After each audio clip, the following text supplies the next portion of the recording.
We left off Sheni. Today's Sheni, not yesterday. Howard, okay. Vayirdefu Mitzrayim Achreim. So here, Vayirdefu is plural, correct? In the plural, Yirdefu.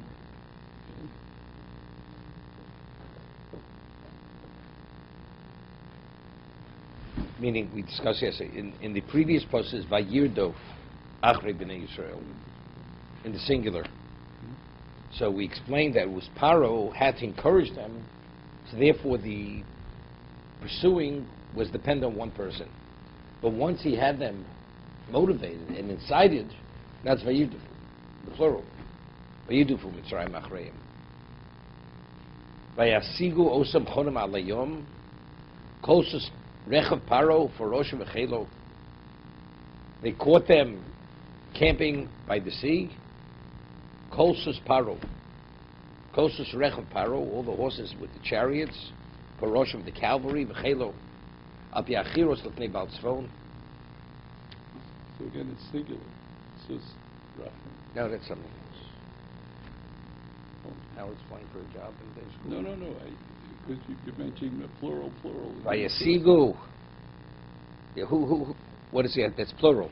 Right, and it says it's That's singular. a separate discussion. Okay. Why the horse is Okay, singular?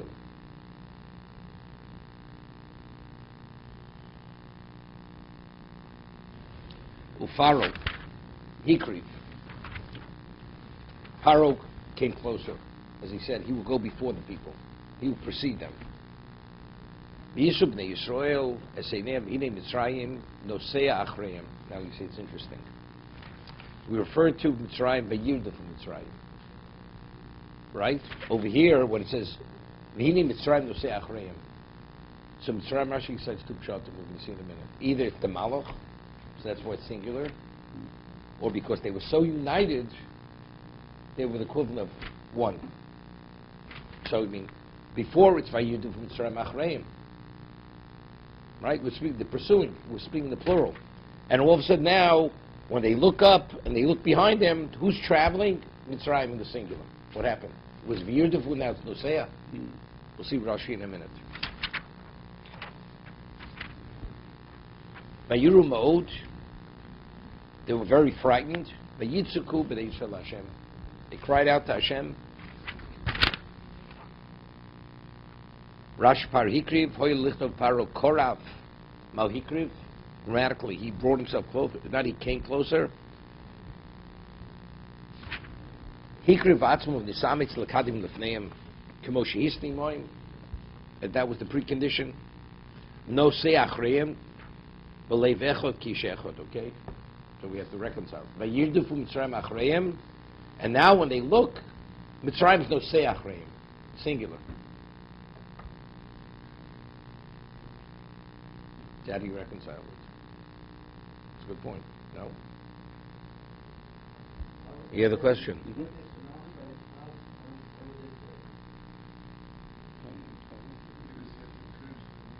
No.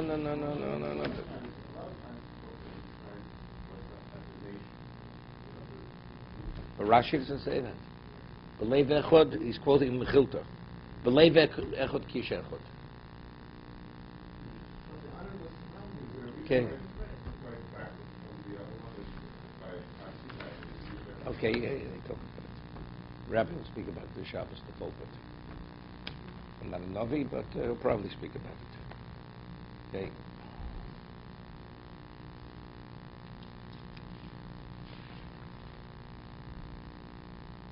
Okay.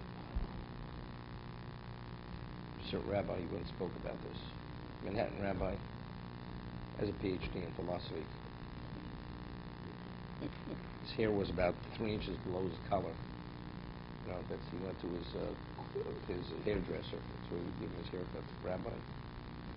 And the way he said it, like, you know, it was profound. A 5-year-old child could say it. Couldn't say it with all the falseness and the conceit of the person that you couldn't. You could vomit from it. That's how bad it was. It was reeking from gaiva was unbelievable. Whatever he said it's simple to answer. What's the difference between non-Jews and Jews? Rashi brings it. Jews are, in essence, one. Going out one. What binds them? The cause binds them. That's how you reconcile the two. Okay. The singular is the Sar. It's the archangel.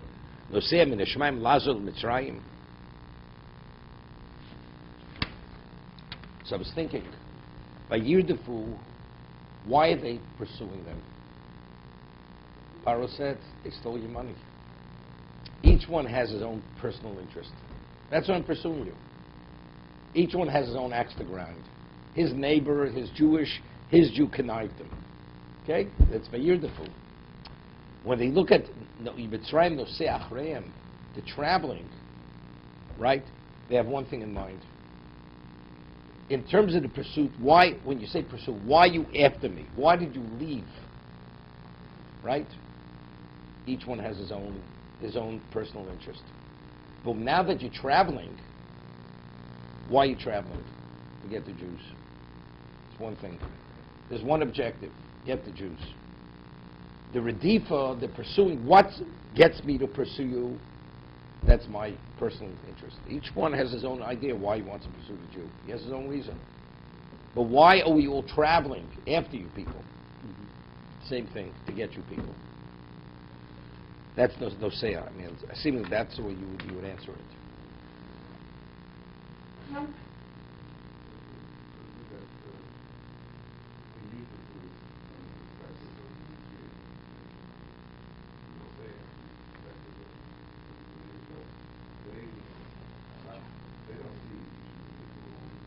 Yeah, but it's Lev Echad. Lev Echad, Ish Echad. They don't know that. How do you know? Do you know what's in their minds? No, the Torah is revealing. The Torah is revealing to us. So we're talking. So this is the reality of what each one is. Vayitzaku.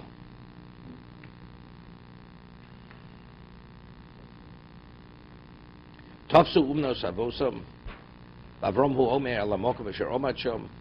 Yitzchak l'suv asher v'Yaakov yifkav mokim. It's interesting. Who cried out to Hashem? Doesn't Vayitzaku ha'am el Hashem, right? Vayitzaku b'nei Yisrael.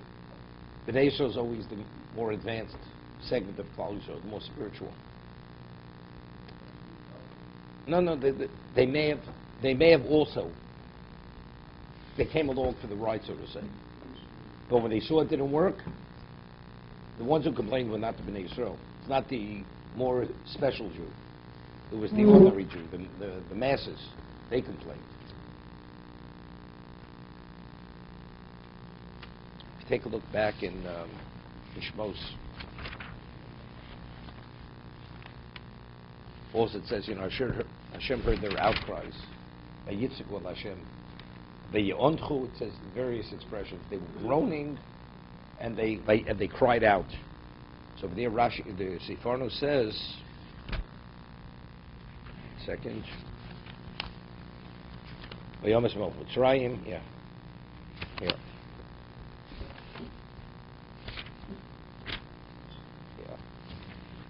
Yeah. Vahi vayom Rab Mohem Vayomas Mel Mitzrayim Vayontchu b'nei Yisrael min Avodah. They were groaning from the avodah. Vayizoku. Okay, Vayizoku. Vatal shavos belokim min avodah. So, this is this pain that goes up to Hashem. It's min havodah. He hears the outcries from the pain. This physical pain. Vayishma Elokim esen na'kosom. Uses another term here. Vayontchu, vayizoku, Hashem heard na'kosom. Vayiskel Elokim es briso. So here the Sefarno says, Vayizaku, zoku, mikeiv leiv al avodosav. So we talk about their predicament, the physical predicament. Kinya halili shar zaki ir. Vatal shavasam elokim in avodo. Lo bishvil tshuvason tfiloson. When it says their outcries went up to Hashem, shavo, it's not because they did tshuva and they were being spalil. Doesn't mean tefillah here. Al bishvil tzorosom kamru v'gam reisis halachatz. Says I see the lachatz, the pressure that they're putting upon you. Vayishma Elokim es nakosom. Just teaching how to learn Chumash. Tfilas ktsosom shispalu os tzadik mitzadik ador. When it says he heard the nako, that's the tefillah of the tzaddik of the generation. Okay? Ka'omro v'yitzak al Hashem v'yishma koleinu. So now over here it says v'yitzaku b'nei Yisrael al Hashem. Who cried out to Hashem? B'nei Yisrael. B'nei Yisrael is what? That's the more advanced Jew. That's the more spiritual. Usually we always can hear. V'yilidu ha'om al Moshe. Om is the ordinary person. The people. This is within the 20%. I see Alan. I'm not sure if you listened to the Tuesday class already. You listened already? Okay, so this is the cream of the crop. This is the cream of the crop already. And this is within the cream of the crop. We see it reaches a certain point, they could go, so it says they traveled back. It says, Vayasu chen lagit shrochen. When he told them to travel towards the enemy, they did it. Because you think at that moment, you're not confronted with the reality that you can't go beyond that point. Now they're confronted with the reality they're stuck between the Egyptians and they say, what do you do now? Right? It's like, you're going into the fire. How do you survive in fire? Right? So this is really another level. There's another level of test.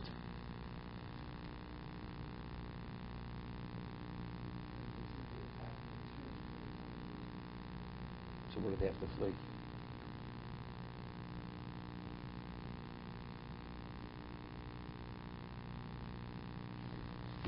It says over here, Vayikach sheish meos rechav bochur. You know what that means? You have one person who's trained in martial arts. You got 50 people. They don't know how to lift a spoon. If it's 50 to 1. This is the most trained chariot corps in the world. Right? We're talking about seals here.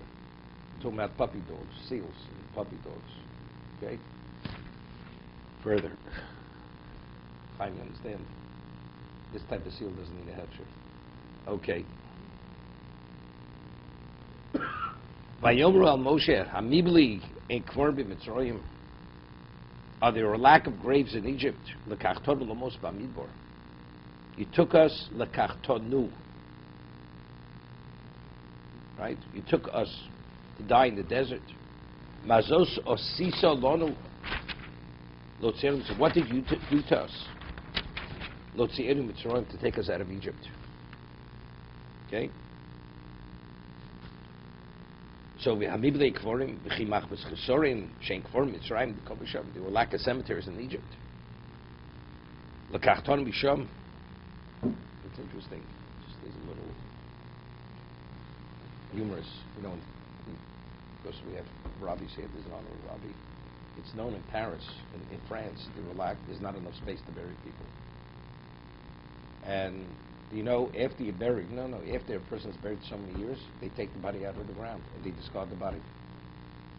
You have to pay to be buried, you have a meter, you stay for an hour, you put so much money in the meter with a credit card. And you gotta have that slip in the window. Otherwise, they tow the car. You pay, the body stays in the ground, minimally, it's, let's say, whatever it is, 12 years, 15 years. After that, they take it out and they have a location, they dump everything there. This is France. It is. Don't tell me. Speak to what's his name? Pulitzer. Speak to Pulitzer about it.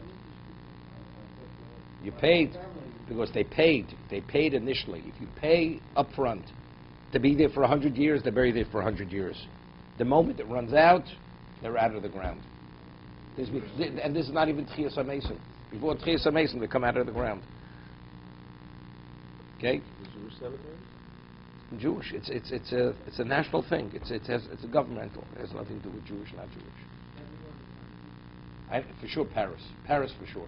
Maybe in the countryside, something else. But I'm just the cemeteries in Paris. They whatever it is, they vacate the graves. Okay. Whatever. So again, Hamibli and Kvarbi. I only mention it just to arouse you. Now you can research it. Hamibli and Kvarbi Mitzrayim. Are there a lack of graves in Egypt? So I pointed out many times. Right? Well, why is this a claim against Moshe? Right? It says Vayimini B'Hashem Moshe Avdo after Kriyas Yamsuf. This is pre-Kriyas Yamsuf, but still it says Man Yedu Yisrael Kini Hashem. All the miracles they witnessed the 10 plagues. Esamakos. They say to Moshe, "What did you take us out? What do you want from us? Go talk to Hashem." What did you do to us? So the way you would answer it, simply. Let's say the Akedah. Hashem says to Abraham, "Bring your son as a sacrifice." What would he said? "I'm not doing it." He would have failed. Klal Yisrael over here, why did they leave Egypt? Moshe had to encourage them. You see, originally, originally they didn't listen to him. After everything had been said and done. So Moshe Rabbeinu had to really work on them. He had to persuade them with everything said and done. Daben no. Bosnia. He says, plead with them to borrow. Because they didn't want to. They said, you know something, they're going to come after us. So he convinced them. Moshe, what did you do to us? We could have said to God, we're not interested. So why did we take the initiative? Because you convinced us. It's your fault. No. What I want was something else. I'm just saying this is just on a very simple level. Because a person factually has choice. You have choice. Why did we leave? He said, plead. Why do we plead with them? Hashem could have created a situation they're interested. No, you had to plead with them. Do you see? It was Moshe's influence, persuasion, why they did it. Why did we leave Egypt? Because you convinced us. You convinced us we should listen to God. That's something we shouldn't have. Even Yamsuf afterward had problems. No. You have to listen to last year's CD again. Or 3 years ago CD. No, just after they said the same thing to Moshe after Kriyas Yamsuf. Why did you take us out of Egypt? It wasn't until after the Mun. Only until after the Mun. He had Mara to be continued.